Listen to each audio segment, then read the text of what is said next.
La salvación es de Jehová. La salvación es de Jehová.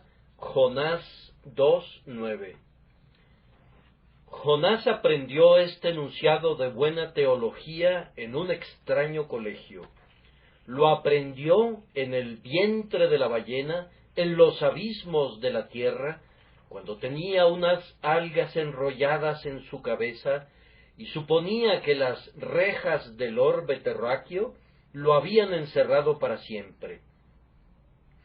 La mayoría de las grandes verdades de Dios deben ser aprendidas en medio de la tribulación, deben ser grabadas en nosotros con fuego, con el hierro candente de la aflicción, pues de lo contrario no contarán con nuestra aceptación. Nadie es competente para juzgar en lo relativo al reino, mientras no haya sido probado antes, pues hay muchas cosas que deben aprenderse en las honduras que no podríamos conocer en las alturas. Descubrimos muchos secretos en las cuevas del océano que, si nos hubiésemos remontado al cielo, no habríamos podido conocer. El predicador que cubre mejor las necesidades del pueblo de Dios es aquel que ha sufrido en carne propia esas necesidades. El que ha necesitado consuelo podrá consolar mejor al Israel de Dios. El que ha sentido su propia necesidad de salvación predica mejor sobre ese tema. Jonás, cuando fue liberado de su grave peligro, cuando por el mandato de Dios el pez abandonó obedientemente las grandes profundidades y entregó su carga en la costa, fue capaz de juzgar entonces, y este fue el resultado de su experiencia en medio de la aflicción: la salvación es de Jehová. Debemos entender aquí que la salvación no es simplemente la salvación especial de la muerte que Jonás experimentó, pues de acuerdo con el Dr. Gill, hay algo muy especial en el texto original, puesto que la palabra salvación tiene una letra más de las que usualmente tiene, cuando se refiere únicamente a alguna liberación temporal. Por tanto, sólo la podemos entender aquí como refiriéndose a la grandiosa obra de la salvación del alma que permanece para siempre. Voy a tratar de exponer de la mejor manera posible que la salvación es de Jehová. Primero, me esforzaré por explicar la doctrina. Luego procuraré mostrarles cómo Dios nos ha protegido de cometer errores y nos ha cercado para conducirnos a creer en el Evangelio. Luego voy a reflexionar acerca de la influencia de esta verdad en los hombres y voy a concluir mostrándoles lo opuesto de esta doctrina. Puesto que toda verdad tiene su reverso, ésta también lo tiene. Entonces, para comenzar, primero explicaremos esta doctrina, la doctrina que la salvación es de Jehová o del Señor. Debemos entender que la obra entera por la cual los hombres son salvados de su estado natural de pecado y de ruina y son transportados al reino de Dios y hechos herederos de la felicidad eterna, es de Dios y únicamente de Él. La salvación es de Jehová. Entonces, damos inicio comentando que el plan de salvación es enteramente de Dios.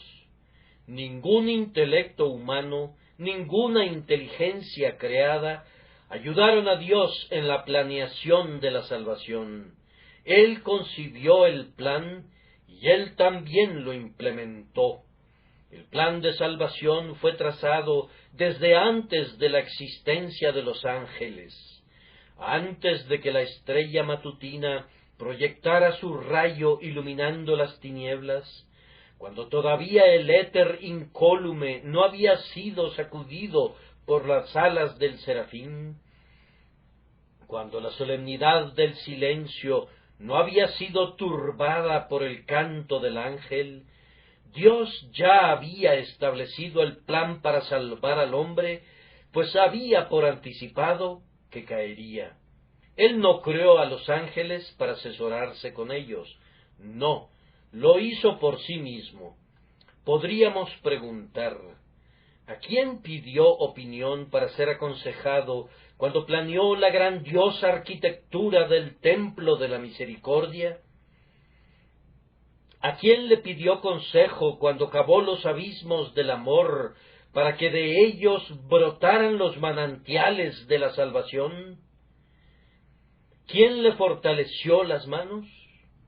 Nadie. Él mismo lo hizo todo solo.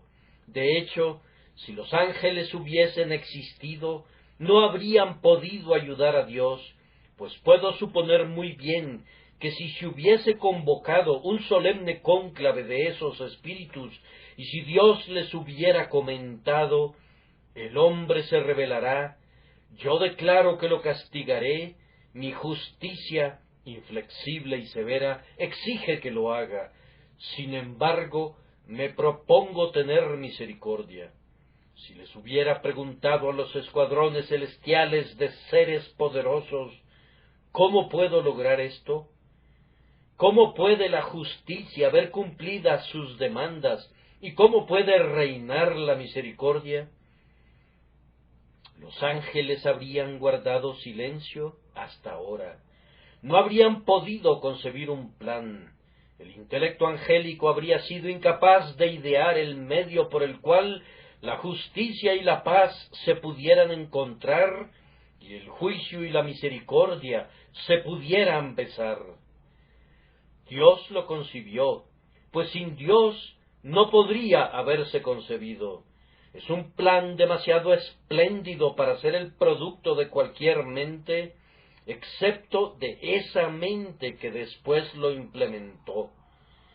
La salvación, que es más antigua que la creación, es de Jehová. Y así como es de Jehová en su planeación, así es de Jehová en su ejecución. Nadie ha ayudado a proporcionar la salvación. Dios lo ha hecho todo Él mismo. El banquete de la misericordia es servido por un único anfitrión, a quien pertenecen los millares de animales en los collados. Pero nadie ha suministrado platillos exquisitos para ese banquete real. Él lo ha preparado solo todo. La bañera real de misericordia, en la que las almas negras son bañadas, fue llenada con la sangre de las venas de Jesús. Nadie más proporcionó ni una sola gota. Él murió en la cruz y como sacrificio expiatorio murió solo. No se mezcló con ese torrente la sangre de ningún mártir. No entró en el río de la expiación la sangre de nobles confesores ni de héroes de la cruz. Fue llenado por las venas de Cristo y nadie más participó. Él lo ha hecho enteramente todo. La expiación es la obra de Jesús, sin ayuda de nadie más. En esa cruz veo al hombre que pisó él solo el lagar. En aquel huerto veo al conquistador solitario que vino a combatir sin ayuda, cuyo propio brazo trajo la salvación y cuya omnipotencia le sostuvo. La salvación es de Jehová en cuanto a sus provisiones. Jehová, Padre, Hijo y Espíritu, lo ha provisto todo. Hasta aquí todos estamos de acuerdo, pero ahora tendremos que debatir un poco. La salvación es de Jehová en su aplicación. No, comenta el arminiano, no lo es. La salvación es de Jehová en la medida que hace todo lo que puede hacer por el hombre. Pero hay algo que el hombre debe hacer, y si no lo hace, perecerá. Ese es el camino arminiano de la salvación.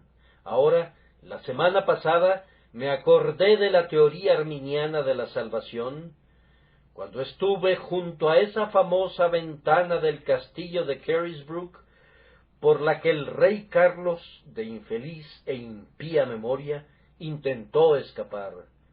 Leí en la guía de turistas que todo estaba preparado para su escape. Sus seguidores tenían dispuestos los medios al pie de la muralla que le permitirían huir a través del país, y en la costa tenían las naves listas que lo llevarían a otras tierras. De hecho, todo estaba planeado para su escape. Pero al rey le tocaba la tarea más importante. Sus amigos habían hecho todo lo que les correspondía. El rey tenía que hacer el resto. Pero lo que le correspondía hacer al rey fue precisamente el punto crítico de la batalla. Él debía escapar por la ventana, pero no pudo salir por ella de ninguna manera, por lo que todo lo que sus amigos habían hecho por él no sirvió de nada para liberarlo. Lo mismo sucede con el pecador.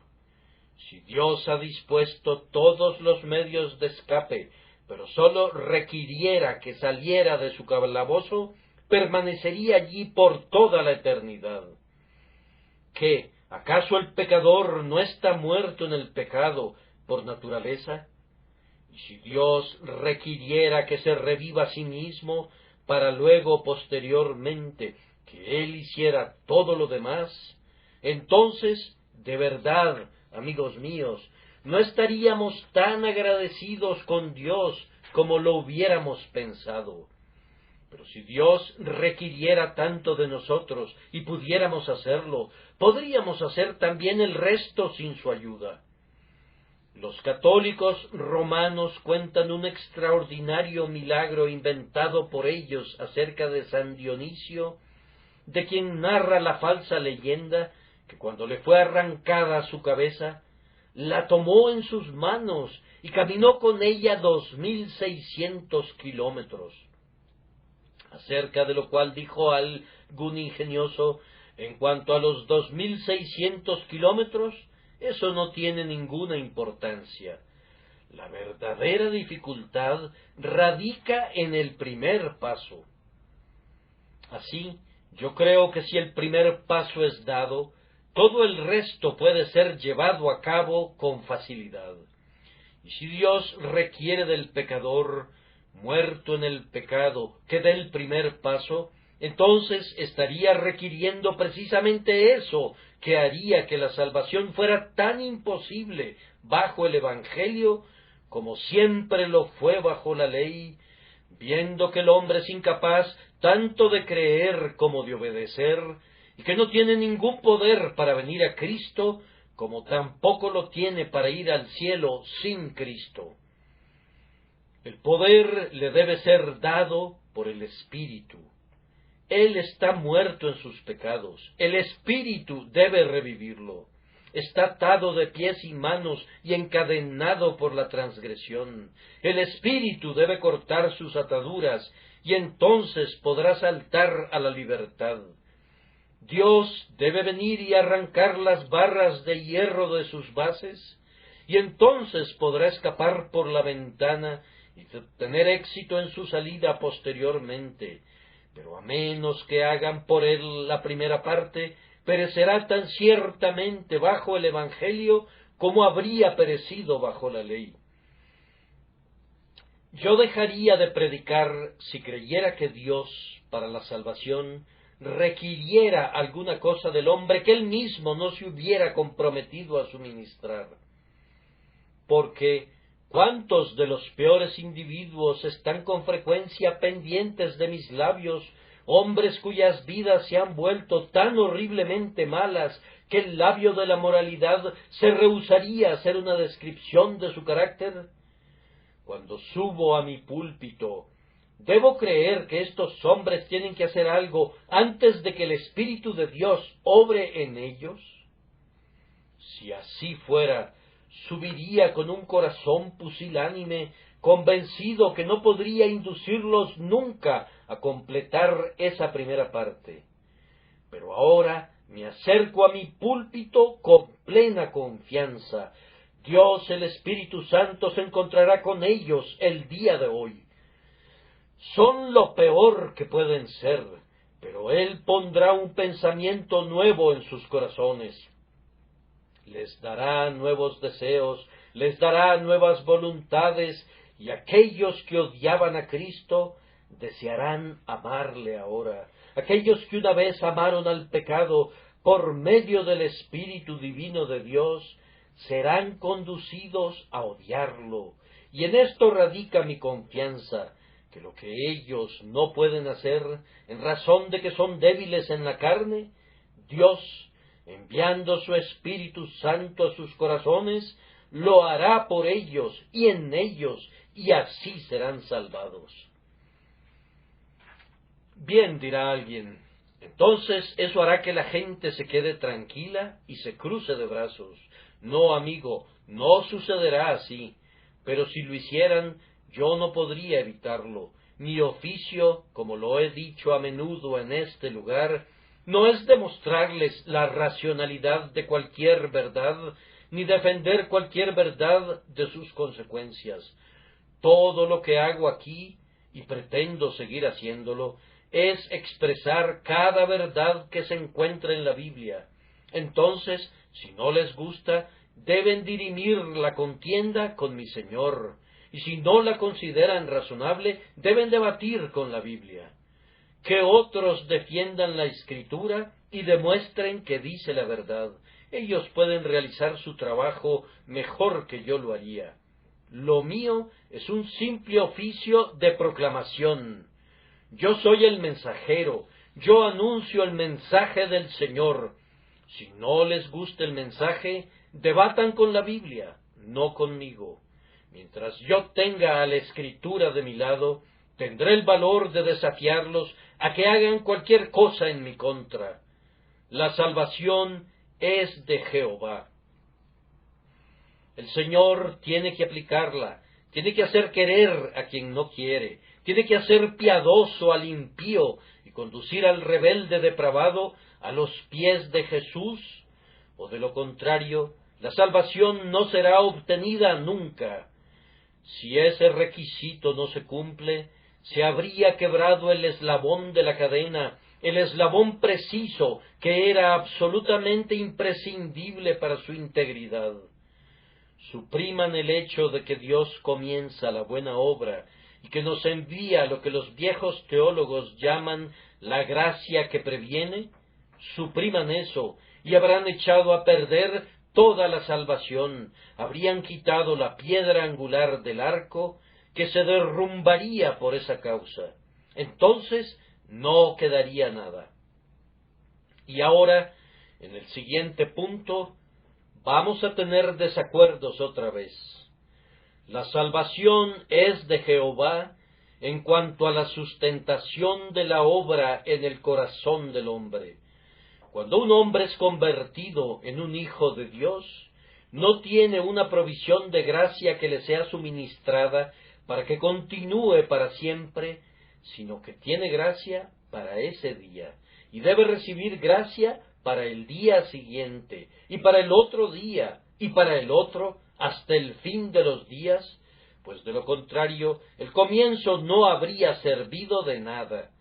De la misma manera que el hombre no puede revivirse a sí mismo, tampoco puede mantenerse con vida solo.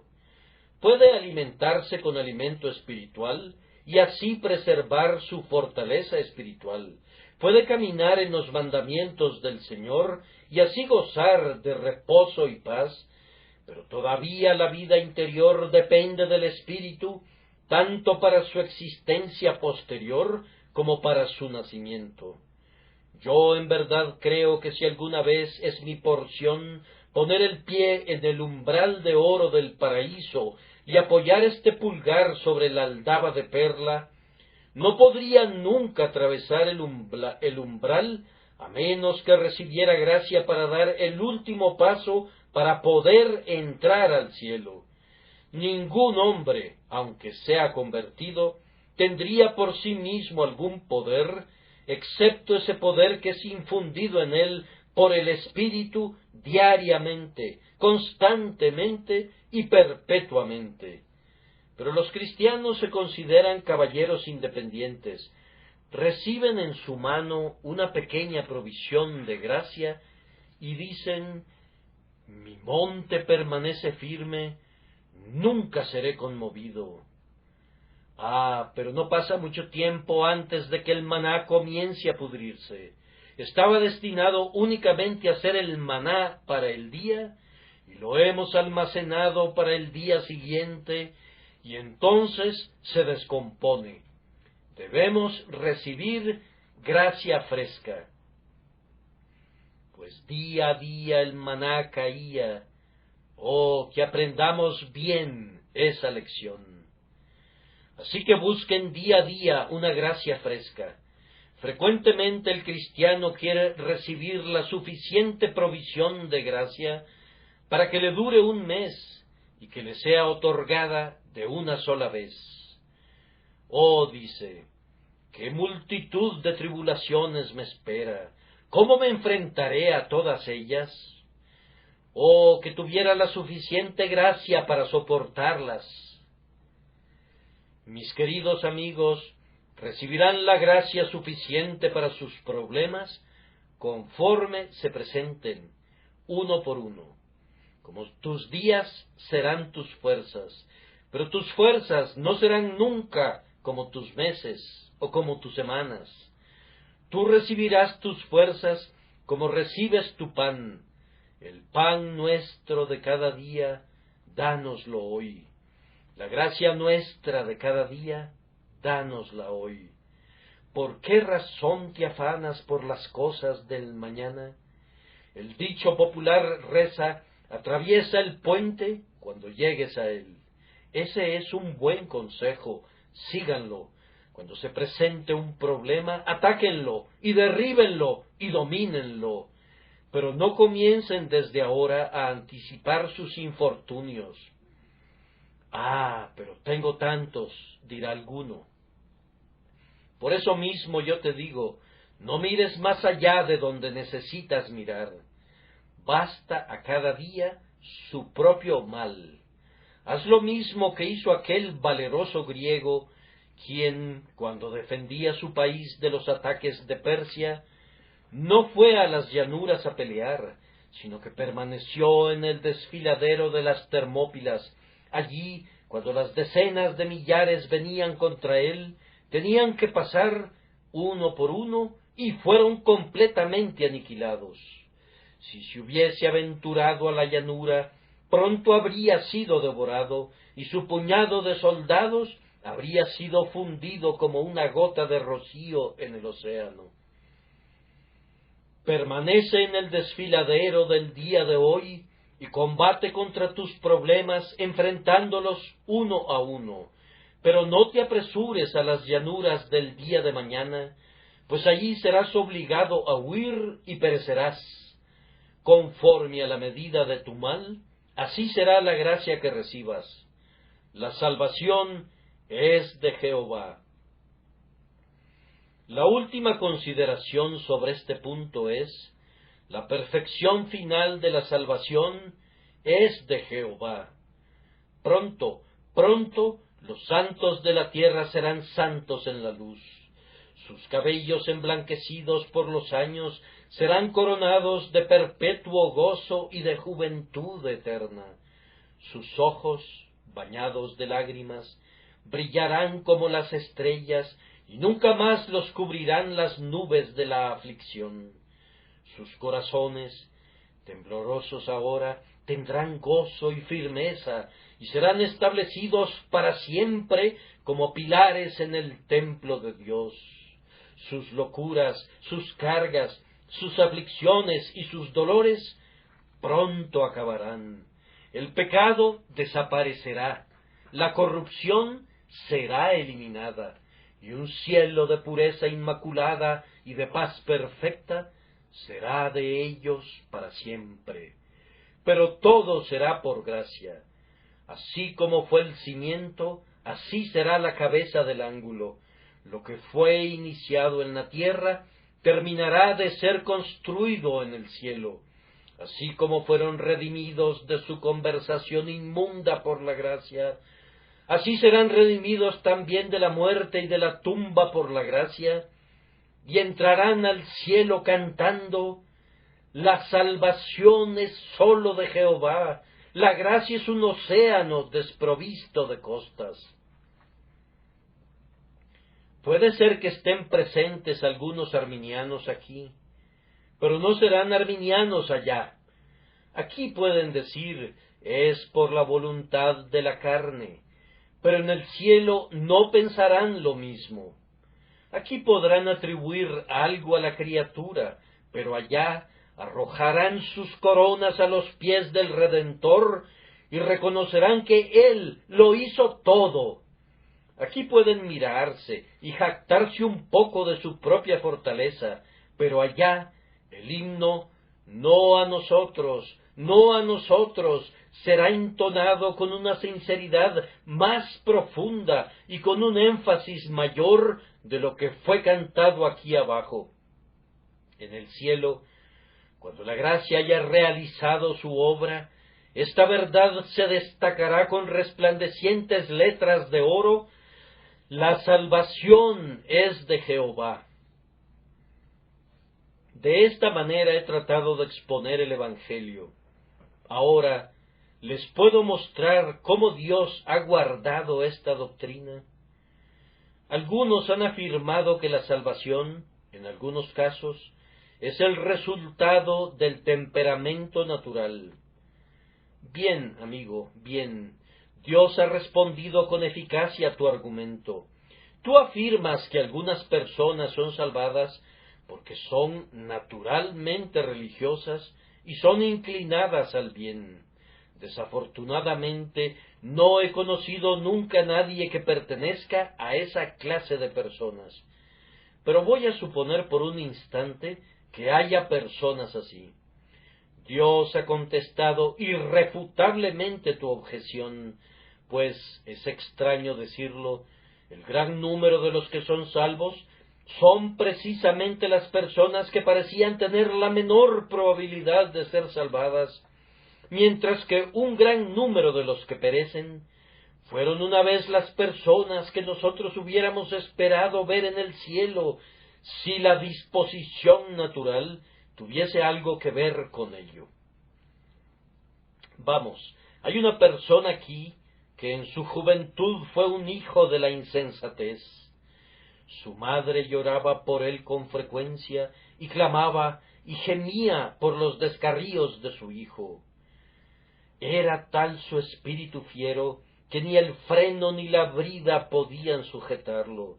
Eran tales sus perpetuas rebeliones y sus ebulliciones de ira ardiente, que su madre preguntó: hijo mío, ¿en qué te convertirás en tus años de madurez? De cierto destrozarás la ley y el orden, y serás una deshonra para el nombre de tu padre. Él creció. En su juventud era indómito y disoluto, pero, maravilla de maravillas, súbitamente se volvió un hombre nuevo, cambiado, enteramente diferente. Se volvió tan diferente de lo que antes era, como diferentes son los ángeles de los espíritus condenados. Se sentaba a los pies de su madre y alegraba su corazón, y el joven perdido y fiero se volvió apacible, dócil y humilde como un niñito y obediente a los mandamientos de Dios. Tú dirás: maravilla de maravillas. Pero hay otra persona aquí. Él era un joven muy bueno. Siendo un niño, hablaba de Jesús. A menudo, cuando su madre lo sostenía en sus rodillas, le hacía preguntas sobre el cielo. Era un prodigio, un portento de piedad en su juventud. Cuando creció, las lágrimas rodaban por sus mejillas cuando oía algún sermón. Difícilmente soportaba oír acerca de la muerte sin un suspiro. Algunas veces su madre le sorprendía, según pensaba ella, en solitaria oración. ¿Y qué es de él ahora? Esta misma mañana acaba de regresar de pecar. Se ha convertido en un villano corrompido y desesperado, y ha llegado lejos en toda manera de perversión y lascivia y pecado, y se ha convertido en un hombre tan condenablemente corrupto que no necesita que otros influyan en él. Su espíritu depravado, que una vez estuvo confinado, ahora se ha desarrollado por sí solo y ha aprendido a jugar el papel del león en su edad adulta, como jugó el papel de zorro en su juventud. No sé si ustedes hayan conocido algún caso semejante, pero ocurren con frecuencia. Sé que puedo decir que en mi congregación algún individuo perdido y degradado ha sido quebrantado de corazón y ha sido conducido a llorar y ha clamado a Dios pidiendo misericordia y ha renunciado a su vil pecado. En cambio, una bella jovencita a su lado ha oído el mismo sermón y si brotó alguna lágrima, se apresuró a enjugarla. Ella todavía continúa siendo lo que era, sin esperanza y sin Dios en el mundo. Dios ha escogido lo vil del mundo y ha seleccionado a su pueblo de entre los hombres más menospreciados para demostrar que no es la disposición natural, sino que la salvación es de Jehová únicamente. Bien, pero algunos dirán, el ministro que predica es quien convierte a los hombres. Esa es una idea grandiosa, ciertamente. Nadie sino un insensato podría pensar eso. Conocí a un hombre hace algún tiempo que me aseguró que conocía a un ministro que tenía una gran cantidad de poder de conversión en él. Hablando de un gran evangelista de los Estados Unidos, comentó, ese hombre, señor, tiene la mayor cantidad de poder de conversión que yo haya conocido en hombre alguno. El señor fulano de tal en una aldea vecina a Londres le sigue en poder. En aquel momento, este poder de conversión estaba siendo manifestado. 200 personas fueron convertidas por el evangelista que ocupaba el segundo lugar y se unieron a la membresía de la iglesia en unos pocos meses. Yo fui a ese lugar un poco después y pregunté, ¿cómo van tus convertidos? Bien, respondió, no puedo comentar mucho acerca de ellos. ¿Cuántos de esos 200 individuos que recibiste hace un año permanecen firmes? Bien, respondió, me temo que no muchos. Hemos echado ya a 70 de ellos por borrachos. Sí, repliqué, eso pensé. Ese es el final del grandioso experimento del poder de conversión. Si yo pudiera convertirlos a todos ustedes, cualquiera podría revertir el proceso de su conversión. Lo que un hombre puede hacer, otro lo puede deshacer, solo permanece lo hecho por Dios. No, hermanos míos, Dios ha tenido mucho cuidado de que no se diga nunca que la salvación es del hombre, pues usualmente Él bendice a quienes parecen menos calificados para ser útiles. Yo no espero ver tantas conversiones en este lugar como las que hubo el año pasado, cuando tenía menos oyentes. Me preguntarán, ¿por qué? Bien, el año pasado todo el mundo me maltrataba. Mencionar mi nombre era mencionar el nombre del bufón más abominable que haya vivido. La simple mención del nombre atraía juramentos y maldiciones. Para muchos, Era un hombre despreciable, pateado por las calles como un balón de fútbol. Pero luego Dios me dio cientos de almas que se sumaron a mi iglesia, y en un año fue mi delicia ver personalmente no menos de 1000 personas convertidas para entonces. No espero eso ahora. Mi nombre es estimado de alguna manera ahora, y los grandes de la tierra no consideran una deshonra sentarse a mis pies. Pero esto me lleva a temer, no sea que mi Dios me abandone ahora que el mundo me estima. Yo preferiría ser despreciado y calumniado a cualquier otra cosa. Estaría dispuesto a dejar esta asamblea que ustedes consideran muy grande y excelente, si mediante esa pérdida pudiera ganar una mayor bendición. Lo vil del mundo y lo menospreciado escogió Dios, y por eso creo que entre más estimado sea, peor será mi posición, y mucho menor será mi esperanza de que Dios me bendiga. Él ha puesto su tesoro en vasos de barro, para que la excelencia del poder sea de Dios y no de nosotros. Un pobre ministro comenzó a predicar una vez, y todo el mundo habló mal de él, pero Dios le bendijo. Gradualmente cambiaron y lo halagaron. Él era un gran hombre, ¡qué maravilla! Pero Dios le dejó. A menudo ha sucedido lo mismo. Nosotros debemos recordar en todos los tiempos de popularidad que aquel crucifícale, crucifícale, le sigue de cerca los talones al hosana, y que la multitud de hoy, si la tratamos con fidelidad, se puede convertir en un simple puñado el día de mañana, pues a los hombres no les gusta que les hablen claro. Debemos aprender a ser despreciados, condenados, difamados, y entonces aprenderemos a ser hechos útiles por Dios. A menudo he caído de rodillas con un sudor hirviente brotando de mi rostro, bajo el peso de una reciente calumnia lanzada contra mí. En una agonía de dolor, mi corazón ha estado a punto del quebranto, hasta que por fin he aprendido el arte de soportarlo todo y de no preocuparme de nada. Y ahora mi dolor corre en otra línea, es precisamente en la dirección opuesta.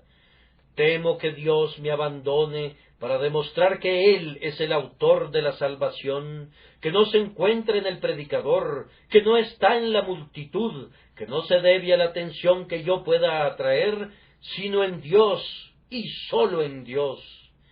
Esto puedo decir de todo corazón.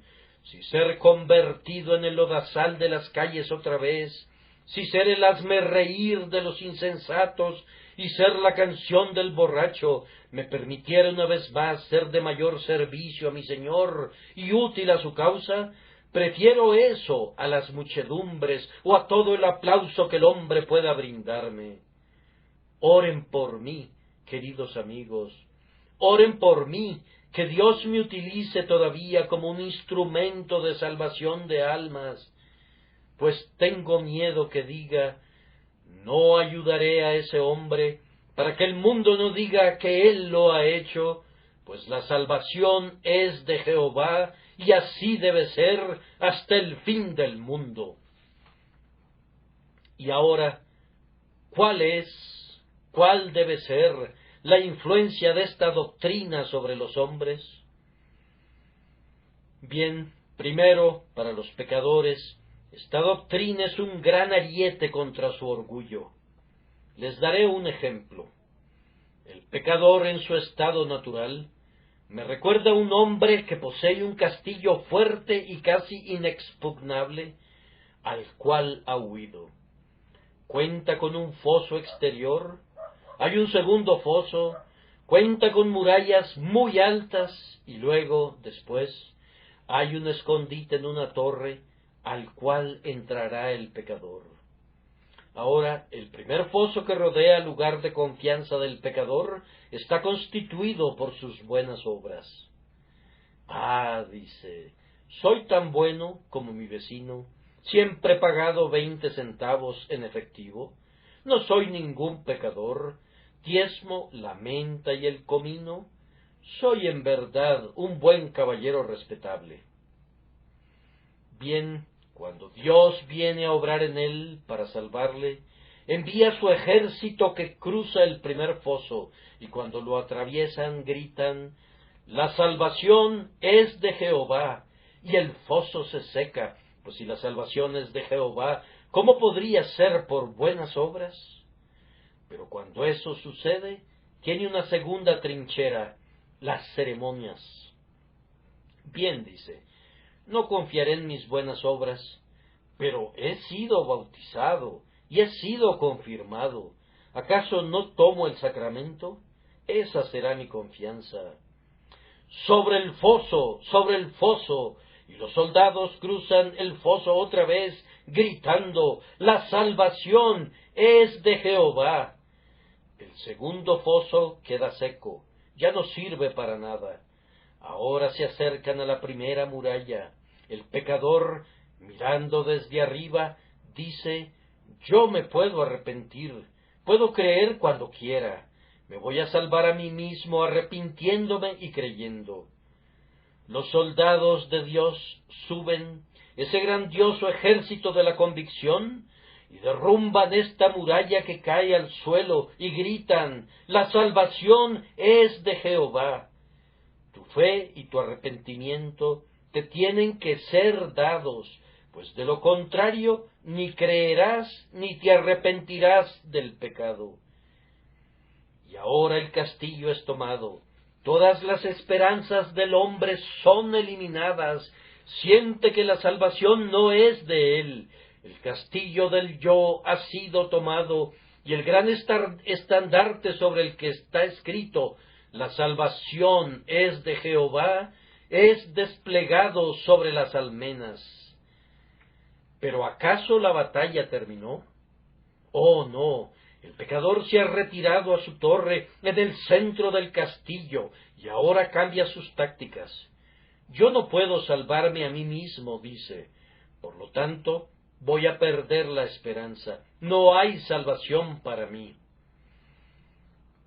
Ahora este segundo baluarte es tan difícil de tomar como el primero, pues el pecador se detiene y dice, no puedo ser salvado, voy a perecer. Pero Dios ordena a los soldados que tomen este baluarte también, gritando, la salvación es de Jehová, no es del hombre, es de Dios.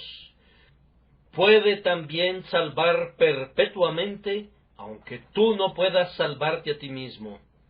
Esta espada, tú ves, corta por dos lados, corta el orgullo y luego parte el cráneo de la desesperación. Si alguien dice que se puede salvar a sí mismo, parte de inmediato en dos su orgullo. Y si alguien más dice que no puede ser salvado, abate su desesperación, pues afirma que puede ser salvado viendo que la salvación es de Jehová. Ese es el efecto que esta doctrina tiene sobre el pecador, que tenga ese efecto en ti. ¿Pero qué influencia tienen los santos? Pues es la clave de toda la divinidad. Yo los reto a que sean heterodoxos si creen en esta verdad. Tendrán una fe muy sólida si han aprendido a deletrear esta frase, la salvación es de Jehová, y si lo sienten en su alma, no se volverán orgullosos, no podrán serlo. Arrojarán todo a sus pies, confesando que ustedes no han hecho nada, excepto lo que Él les ha ayudado a hacer, y por tanto la gloria debe ser para Él, en quien radica la salvación. Si creen esto, no serán desconfiados. Dirán, mi salvación no depende de mi fe, sino de Jehová. Mi seguridad no depende de mí, sino que depende de Dios que me guarda. Ser llevado al cielo no descansa en mis propias manos, sino en las manos de Dios. Cuando prevalezcan las dudas y temores, cruzarán sus brazos, mirarán arriba y dirán: y ahora que mi ojo de fe es débil, yo confío en Jesús, ya sea que me hunda o nade. Si pueden guardar esto en la mente, podrán siempre estar llenos de gozo. El que sabe y siente que la salvación es de Jehová, no puede tener causa de preocupaciones. Vamos, legiones del infierno, vamos, demonios del abismo. El que me ha ayudado me apoya a lo largo del camino y me convierte en más que vencedor.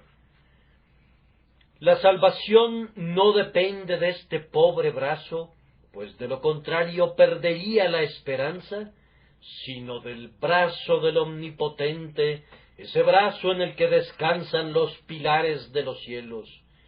¿De quién temeré? Jehová es la fortaleza de mi vida.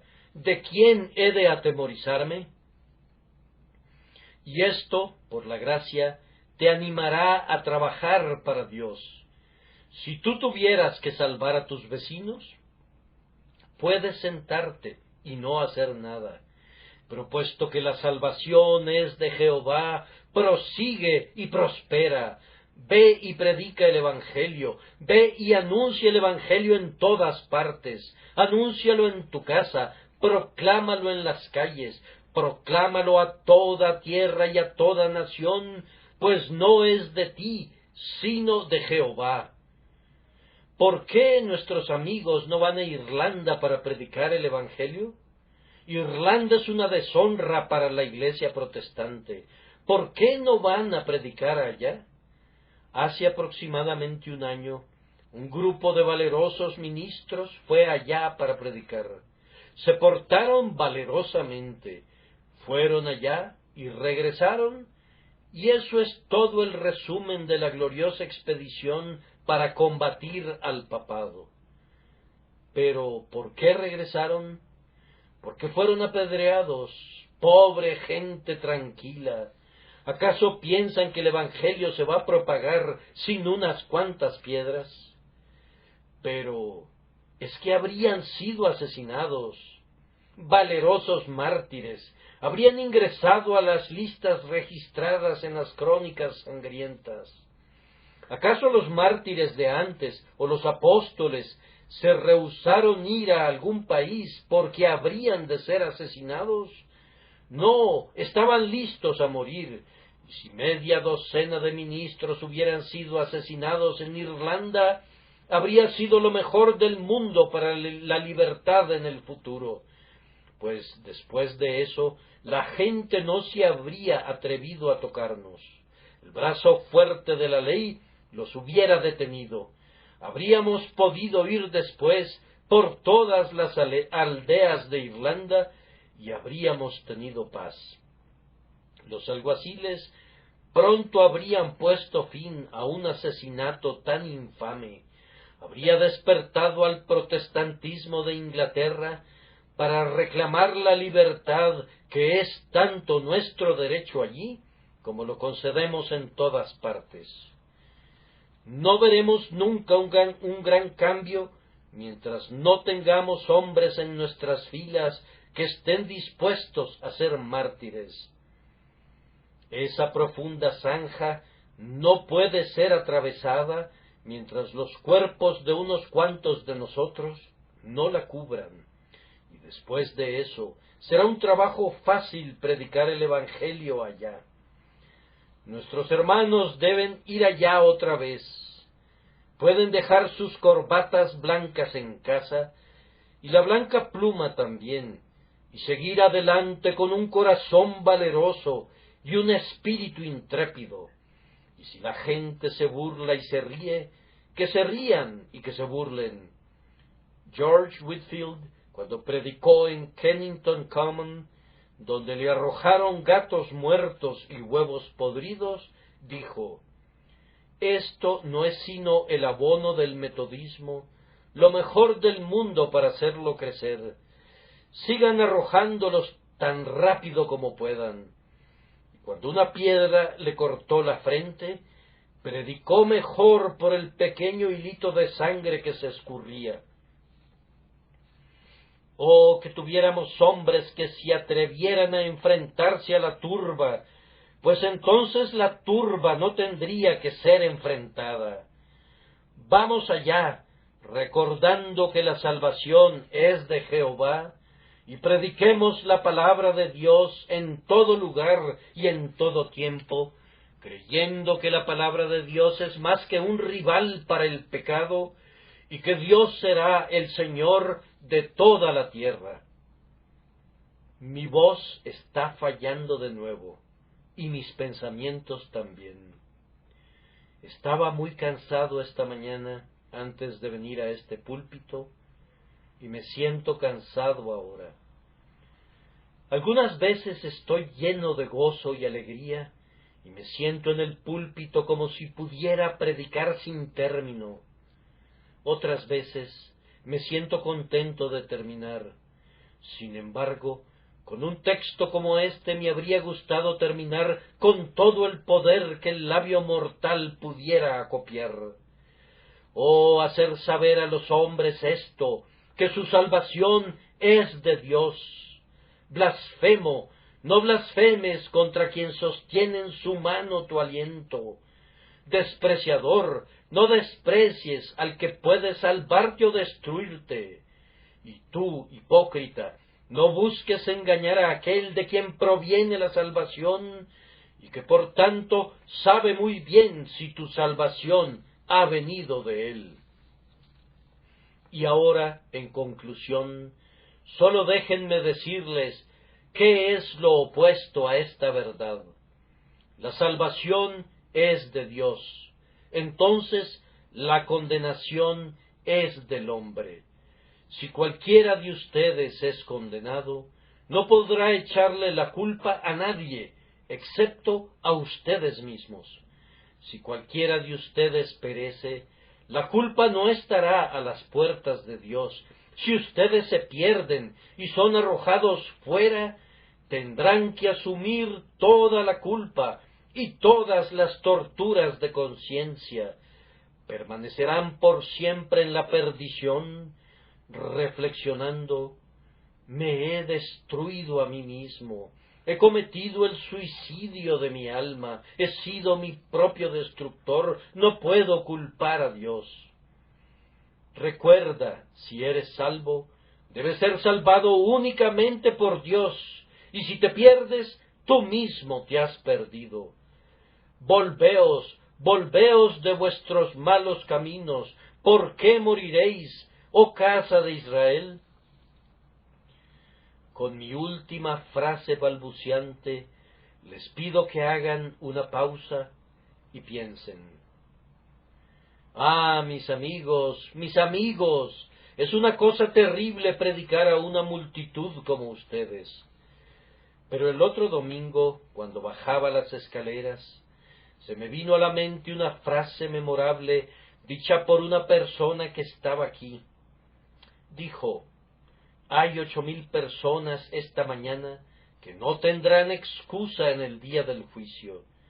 Quisiera predicar de tal manera que siempre se pudiera decir esto. Y si no puedo hacerlo, oh, que Dios tenga misericordia de mí por amor de su nombre. Pero ahora recuerden, ustedes tienen almas. Esas almas serán condenadas o salvadas. ¿Cuál de esos destinos será? Sus almas serán condenadas para siempre, a menos que Dios las salve, a menos que Cristo tenga misericordia de ustedes. No hay esperanza para ustedes. Pónganse de rodillas, clamen a Dios pidiendo misericordia. Ahora eleven su corazón en oración a Dios. Que ahora sea el preciso momento en que sean salvos. Recuerden que deben obtener esa paz ahora. Si sienten ahora su necesidad, deben recibirla ahora. ¿Y cómo? simplemente pidiéndola. Pedid y se os dará, buscad y hallaréis.